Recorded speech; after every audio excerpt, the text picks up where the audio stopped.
நம்ம எல்லாருமே வாழ்க்கையில எப்பவும் சந்தோஷமான அனுபவங்கள் மட்டும்தான் வரணும்னு நினைக்கிறோம். அதனால்தான் சொந்தம், பந்தம், உற்றார் உறவினர், பண்டிகை, திருவிழா, விசேஷங்கள் இப்படி பல விதமா நம்மள நாமே சந்தோஷப்படுத்திக்க முயற்சி பண்றோம். ஆனா கஷ்டத்தை யாருமே விரும்புறது இல்ல. அதனால அது வராம இருக்காது. அழையா விருந்தாளியா எல்லாரோட வாழ்க்கையிலும் வந்துகிட்டு தான் இருக்கும். குருவிங்களோட குடும்பங்களும் ஒரு சின்ன வீட்டுல சந்தோஷமா வாழ்ந்துகிட்டு இருந்தாங்க. சிச்சு, நீ வீட்லயே இரு. நானும் அப்பாவும் இன்னைக்கு உணவு தேட கொஞ்சம் தூரமா போகணும். சிச்சு, நீ வீட்டை விட்டு ரொம்ப தூரம் போக கூடாது. ஜாக்கிரதையா இருக்கணும். அப்பா, நீங்க வர வரைக்கும் நான் வீட்டுக்குள்ளே தான் இருப்பேன். வெளியில எங்கேயும் போக மாட்டேன். நீங்க கவலைப்படாம போயிட்டு வாங்க. பிறகு சோனா குருவியும் ராணா குருவியும் உணவு தேட பறந்து போனாங்க. அவங்க இப்படியே பறந்து காட்டுல உள்ள மலைப்பகுதிக்கு வந்து சேர்ந்தாங்க. நம்ம சிச்சு இப்ப கொஞ்சம் பெரியவனா ஆயிட்டான். உணவு தேட நம்ம அவனையும் அழைச்சிட்டு வந்திருக்கணும். சோனா, நம்ம சிச்சு இன்னும் சரியா வளரல. அதுவும் இல்லாம அப்பா அம்மா நாம இருக்க இல்ல, அவனை எதுக்கு உணவு தேட அழைச்சுக்கிட்டு வந்து கஷ்டப்படுத்தணும்? இப்படியே அவனை வீட்டுல வச்சிருந்தா அவன் எப்பதான் நல்லா பறக்கிறதுக்கும் உணவு தேடவும் கத்துப்பான். உனக்கு இந்த கவலையே வேண்டாம். அவன் கூடிய சீக்கிரம் எல்லாத்தையும் கத்துப்பான். இவங்க இப்படி பேசிக்கிட்டு இருக்கும் போதே கழுகு ஒண்ணு இவங்களை நோக்கி வேகமா பறந்து வந்தது. கழுகு பார்த்த சோனாவும் ராணாவும் சுதாரிக்கிறதுக்குள்ள கழுகு அவங்க மேல பாஞ்சு தாக்க ஆரம்பிச்சது. உணவு தேட போகும்போது ஏன் அம்மாவும் அப்பாவும் என்ன அடிச்சுட்டு போகல? வீட்லயே உட்காந்து உட்காந்து போர் அடிக்குது. இன்னைக்கு அம்மாவும் அப்பாவும் வந்த உடனே சொல்லிடணும், இனி உணவு தேட நானும் உங்க கூட வருவேன்னு. இப்படி சிச்சு யோசிச்சுக்கிட்டு இருக்கும் போதே எங்க காலுக்காக வந்துச்சு. சிச்சு, உங்க அம்மா அப்பா எங்க? காலு அங்கிள், அம்மாவும் அப்பாவும் உணவு தேட போயிருக்காங்க. அவங்க எந்த பக்கம் போனாங்க? மலைப்பகுதிக்கா உணவு தேட போயிருக்காங்க? ஆமா அங்கிள், அங்கதான் போனாங்க. சிச்சு, எனக்கு இப்பதான் ஒரு செய்தி தெரிய வந்துச்சு. மலைப்பகுதியில ஒரு கழுகு 2 குருவிங்களை கொண்டு தின்னுகிட்டு இருக்கான். அது உங்க அப்பா அம்மாவா இருக்குமோன்னு ரொம்ப பயமா இருக்கு. காலு அங்கிள், அப்படி சொல்லாதீங்க. எனக்கு ரொம்ப பயமா இருக்கு. கடவுளே, அப்படி எதுவும் நடந்திருக்க கூடாது. சிச்சு இப்படி சொன்னாலும் இறந்தது சிச்சுவோட அம்மா அப்பா தான். இந்த நிமிஷத்துல இருந்து தான் ஒரு அனாதைங்கிறது இன்னும் அவனுக்கு தெரியவே இல்லை.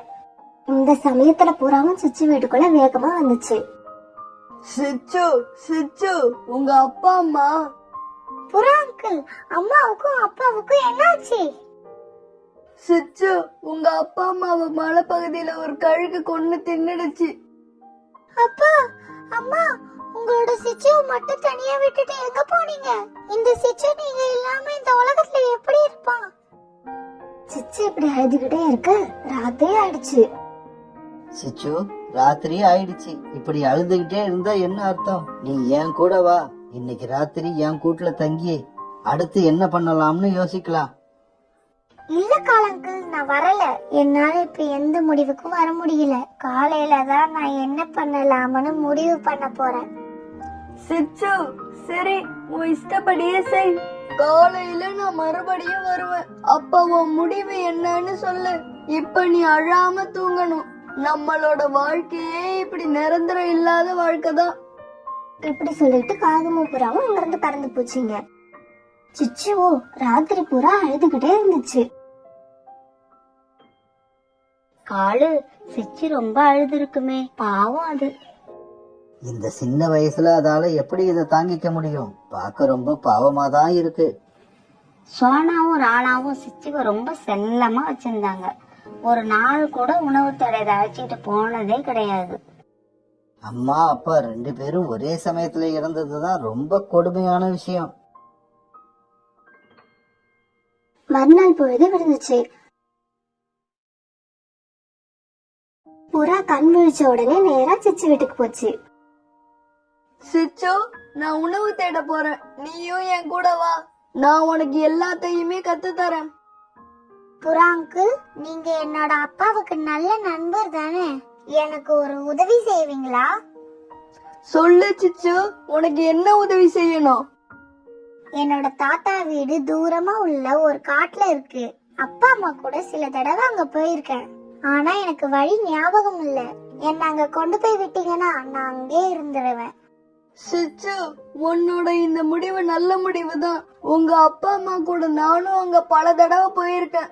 எனக்கு அங்க போறதுக்கான வழி நல்லாவே தெரியும். அப்படின்னா நம்ம இப்பவே கிளம்பலாம் அங்கிள். உடனே சிச்சுவும் புறாவும் இவங்களோட வீட்டை விட்டு கிளம்புனாங்க.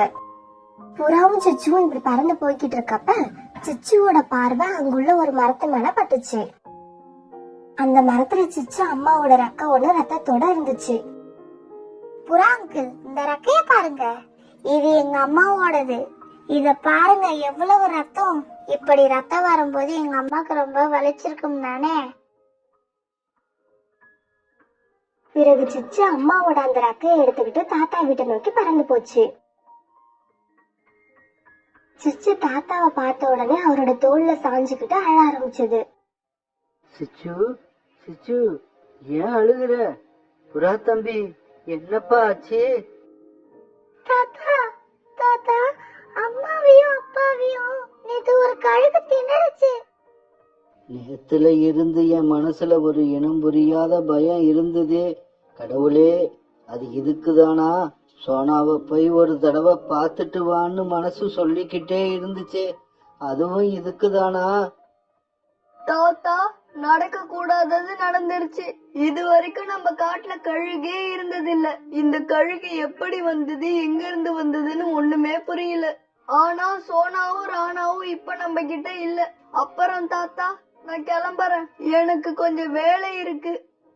புறா அங்கிள், என்ன அடிக்கடி வந்து பார்த்துட்டு போங்க. பிறகு புறா அங்கிருந்து கிளம்பி போயிடுச்சு. அன்னைக்கு ராத்திரியும் ஆச்சு.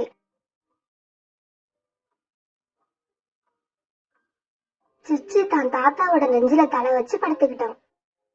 தாத்தா, அம்மாவும் குழந்தைல இப்படிதான் உங்க மேல படுத்துப்பாங்களா? ஆமாண்டி செல்லம், அம்மாவும் இப்படியேதான் படுத்துப்பா. அம்மா அப்பா இல்லாதது என் மனசு ரொம்ப சோகமாக்குது தாத்தா. சிச்சு, வாழ்க்கையே இப்படித்தான், ஒரே மாதிரி இருக்காது. சந்தோஷமும் துக்கமும் மாறி மாறி வரும். நீ இப்ப துக்கத்தை அனுபவிக்கிற, கூடிய சீக்கிரம் சந்தோஷத்தையும் அனுபவிப்ப.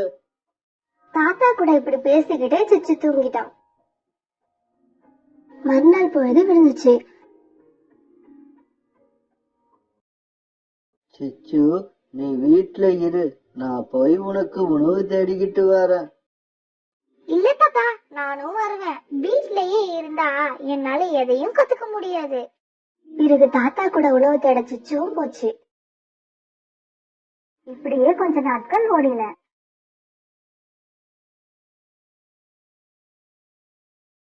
இப்ப சிச்சு வளர்ந்து பெரியவன் ஆயிட்டான்.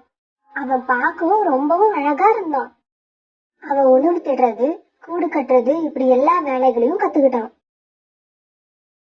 பலமான காத்து, விடாத மழை, இப்படி எல்லா சூழ்நிலையிலும் பறக்க கத்துக்கிட்டான். தாத்தா, வர வர சரியா உங்களால பறக்க முடியல. இனிமே நீங்க வீட்லயே இருந்து ஓய்விடுங்க. நான் உங்களுக்கும் சேர்த்து உணவு தேடிக்கிட்டு வரேன். சிச்சு, நீ சொல்றத கேட்க எனக்கு ரொம்ப சந்தோஷமாய் இருக்கு.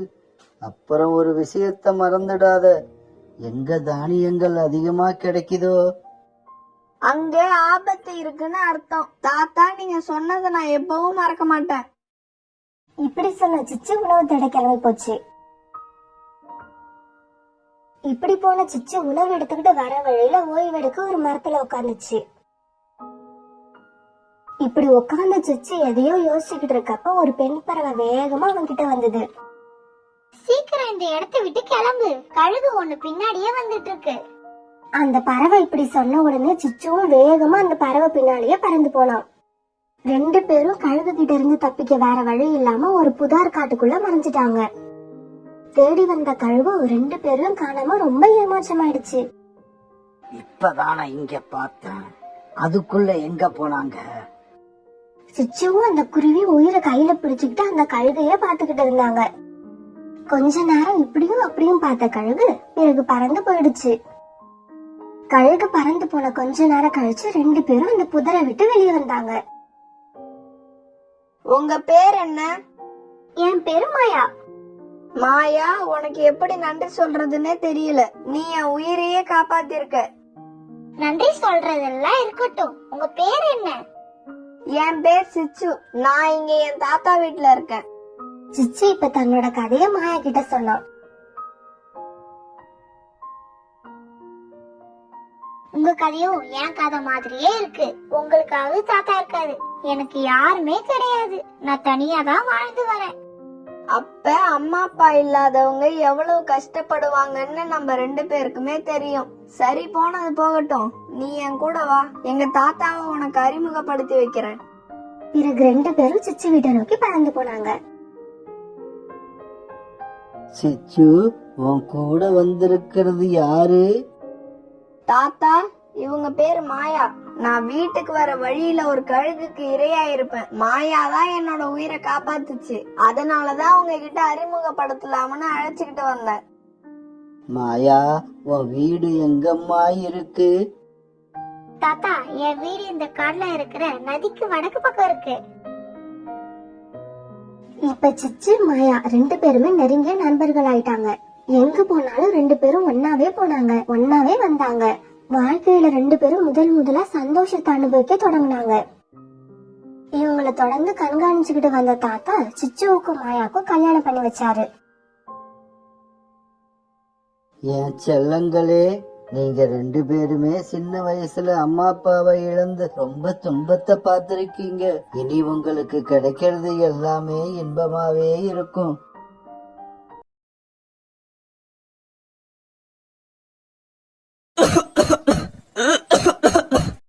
என் புள்ள இந்த மாதிரி 2 நாளா இருமிக்கிட்டே இருக்கான்.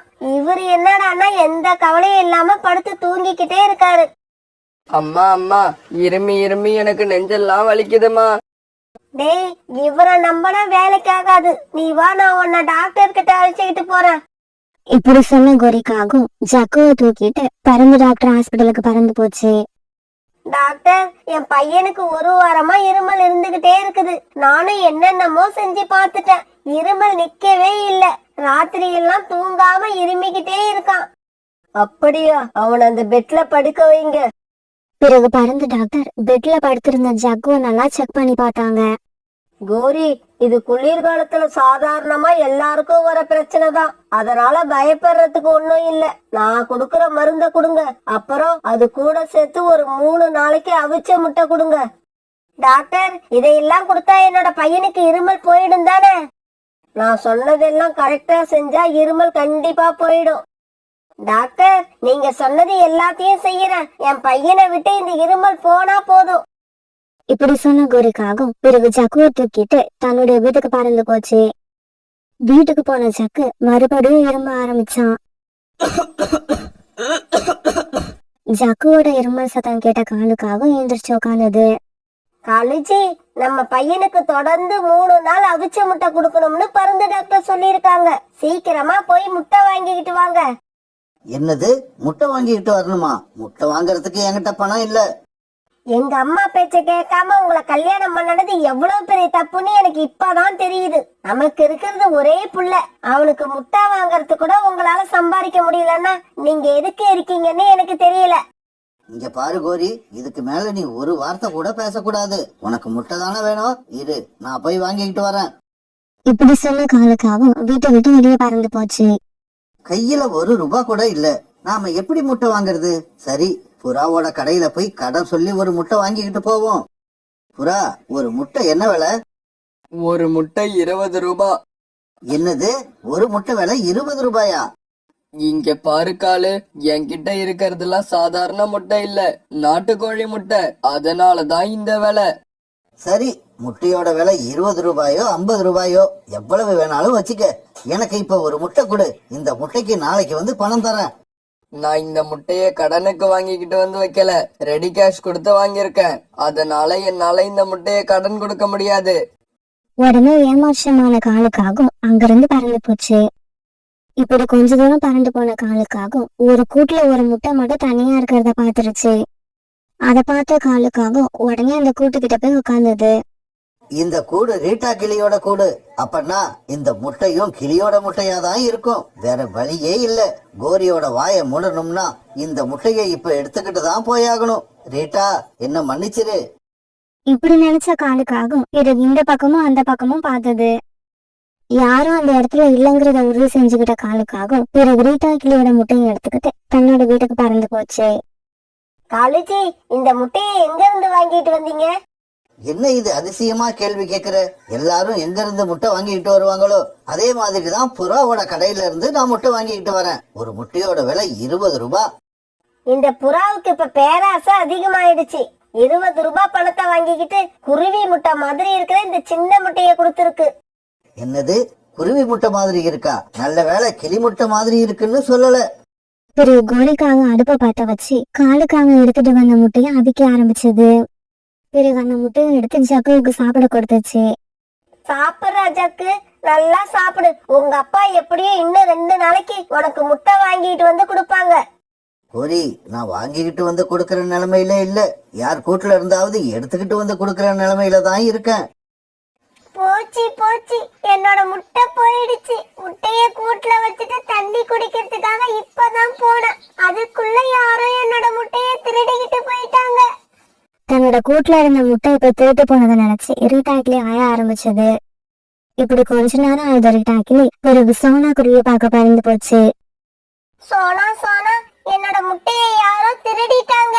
கூட்டுல முட்டைய வச்சுட்டு தண்ணி குடிக்க தான் போனேன். திரும்பி வந்து பார்த்தா முட்டை அங்க இல்ல. ரீட்டா, நம்ம காட்டுல முட்டையை திருட போய் ரொம்ப நாள் ஆகுது. இப்ப புதுசா யாரு முட்டையை திருட ஆரம்பிச்சிருக்காங்கன்னு கண்டுபிடிக்கணும். முட்டை வாங்க காசு இல்லாத காலுக்காகும் பிறகு மறுபடியும் முட்டையை தேடிக்கிட்டு பறந்து போச்சு. ரொம்பவும் உயரமா பறந்து போய் எந்த கூட்டுல முட்டை இருக்குன்னு தேட ஆரம்பிச்சது. இப்படி ரொம்ப நேரம் தேடினதுக்கு அப்புறம் ஒரு கூட்டுல முட்டை இருக்காத பாத்துருச்சு. பிறகு அந்த முட்டையை எடுத்துக்கிட்டு தன்னோட வீட்டை நோக்கி பறந்து போச்சு. ஜக்கு, உங்க அப்பா என்னதான் சோம்பேறியா இருந்தாலும் தன்னோட பையனுக்கு ஒண்ணுன்னா துடிச்சு போயிடுவாரு. இன்னைக்கும் உங்க அப்பா உனக்காக முட்டை வாங்கிட்டு வந்துட்டாங்க. என்னங்க, நேத்து வாங்கிட்டு வந்த முட்டை வேற மாதிரி இருந்தது, இன்னைக்கு வாங்கிக்கிட்டு வந்த முட்டை வேற மாதிரி இருக்கு. இங்க பாரு கோரி, நம்ம புல்ல சாப்பிடுறதுக்கு தினமும் முட்டை கிடைக்குதுன்னு சந்தோஷப்படு. கோழி நாம நினைச்ச மாதிரி முட்டை இடாது. கோரிக்காக அந்த முட்டையை எடுத்து அவிச்சு தன்னோட பையன் ஜக்குக்கு கொடுத்துச்சு. காலேஜி, இப்ப 2 நாளா நம்ம பையனுக்கு மருந்து கூட சேர்த்து முட்டைய கொடுத்த உடனே இருமல் இப்ப கண்ட்ரோல் ஆயிடுச்சு. நாளைக்கு மட்டும் எப்படியாவது ஒரு முட்டை வாங்கிட்டு வந்துருங்க. மறுநாள் காலையில நதிக்கரைக்கு தண்ணீர் எடுக்க போன சோனா குருவி அங்க கோரிக்காகத்தை சந்திச்சது. கோரி அக்கா, உங்க பையனுக்கு இப்ப இருமல் எப்படி இருக்கு? போன வாரம் அவனை பாக்குறப்ப ரொம்ப இருமிக்கிட்டு இருந்தான். இப்ப பரவாயில்ல சோனா. மருந்து டாக்டர் மருந்து குடுக்கற 3 நாளைக்கும் அவிச்ச முட்டை கொடுக்க சொன்னாரு. அவர் சொன்னபடி 2 நாள் முட்டை கொடுத்தாச்சு. நாளைக்கு ஒரு முட்டை கொடுத்துட்டா என் பையனுக்கு இருமல் சுத்தமா சரியா போயிடும். கோரிக்கா அவன் முட்டைய பத்தி பேசின உடனே சோனா குருவிக்கு சந்தேகம் வந்துருச்சு. என்னது, அவிச்ச முட்டையா? ஆமா, முட்டை நீங்க எங்க வாங்குறீங்க? வேற எங்க வாங்குவோம்? எல்லாரும் வாங்குற மாதிரி புறா கடையில இருந்துதான் காலேஜி முட்டை வாங்கிட்டு வராரு. எனக்கு என்னவோ சந்தேகமா இருக்கு. புறானா கிட்ட போய் இத பத்தி விசாரிச்சாகணும். இப்படி நினைச்ச சோனா குருவி பிறகு புறாவோட கடையை நோக்கி பறந்து போச்சு. சோனா, காளி என்கிட்ட வந்து காசு இல்ல முட்டைய கடனா கொடுன்னு கேட்டுச்சு. நான் கடன் கொடுக்க முடியாதுன்னு சொன்ன உடனே இங்க இருந்து போயிடுச்சு. அவ்வளவுதான். மத்தபடி காலு இதுவரைக்கும் என்னோட கடையில இருந்து ஒரு முட்டை கூட வாங்கவே இல்ல. நான் சந்தேகப்பட்டது சரியா போச்சு. கண்டிப்பா நம்ம காட்டுல முட்டை திருடு போறதுக்கும் இந்த காலனனுக்கும் ஏதோ சம்பந்தம் இருக்கு. சோனா, நீ இப்ப முட்டையிட்டு இருக்கல்ல? ஆமா புறாண்ணா, நான் முட்டையிட்டு 3 நாள் ஆகுது. அது சரி, ராணா குருவி எங்க? அவரு வேலை விஷயமா பக்கத்து காட்டுக்கு போயிருக்காரு. வரதுக்கு 2 நாள் ஆகும். சோனா, எதுக்கும் நீ உன்னோட முட்டைய பத்திரமா பாத்துக்க. முட்டைய தனியா விட்டுட்டு எங்கேயும் போயிடாத. புறாண்ணா, நீங்க சொன்ன உடனே தான் எனக்கு பயம் வருது. இப்ப கூட என் கூட்டுல முட்டை தனியா தான் இருக்கு. நான் இப்பவே கிளம்புறேன். இவங்க இப்படி பேசிக்கிட்டு இருக்கப்ப காலுக்காக அந்த வழியா பறந்து போச்சு. சோனா, காலுக்காக உன்னோட கூட்டு பக்கமா பறந்து போகுது. வா, பின்னாடியே போய் என்ன நடக்குதுன்னு பாப்போம். இப்படி பேசிக்கிட்டு இவங்க 2 பேரும் பிறகு காலுக்காக பின்னாடியே பறந்து போனாங்க. சோனா குருவியோட கூட்டுல முட்டை தனியா இருக்கிறத பார்த்த காலுக்காக அங்க போய் உட்கார்ந்தது. ஆஹா, 3வது நாளும் நமக்கு முட்டை கிடைச்சிருச்சு. இந்த முட்டையை மட்டும் எடுத்துக்கிட்டு போயிட்டோம்னா இதுக்கப்புறம் நாம இப்படி பயந்து பயந்து திருடணும்னு அவசியமே இல்ல. இப்படி நினைச்ச காலுக்காக அந்த முட்டைய தன்னோட வாயில தூக்கிக்கிச்சு. இந்த சமயத்துல புறாவும் சோனா குருவியும் காலுக்காக பக்கத்துல போய் உட்கார்ந்தாங்க. காலண்ணா, என்னோட முட்டைய தூக்கிக்கிட்டு எங்க போலான்னு பாக்குறீங்க? சோனா, நான் சொல்றத கேளு. நான் முட்டைய திருட வரல. முட்டைக்குள்ள உள்ள குழந்தையோட வளர்ச்சி எப்படி இருக்குன்னு தான் பாத்துக்கிட்டு இருக்கேன். காலு, நீ என்ன உன்னோட வாய்க்குள்ள ஸ்கேனிங் மிஷின் வச்சிருக்கியா? பிறகு புறாவும் சோனாக்குருவியும் சேர்ந்து காலுக்காகத்த கம்பு எடுத்து அடிக்க ஆரம்பிச்சாங்க. காப்பாத்துங்க, என்ன காப்பாத்துங்க. கோரி, என்ன காப்பாத்து. காலுக்காக இப்படி அடி வாங்கிட்டு இருக்க செய்தியை கேட்ட கோரிக்காக அங்க வந்துச்சு. கோரி, நல்ல சமயத்துல வந்து என்ன காப்பாத்துன. என்ன அடிச்ச இந்த புறாவையும் இந்த சோனா குருவியும் பதிலுக்கு பதில் நீ அடிச்சே ஆகணும். கழுஜி, நான் இப்ப அடிக்க வந்தது அவங்கள இல்ல, உங்களதான். பெத்த குழந்தைக்கு 3 முட்டை கூட வாங்கி தர வழி இல்லாத உங்களுக்கெல்லாம் எதுக்கு கல்யாணம்?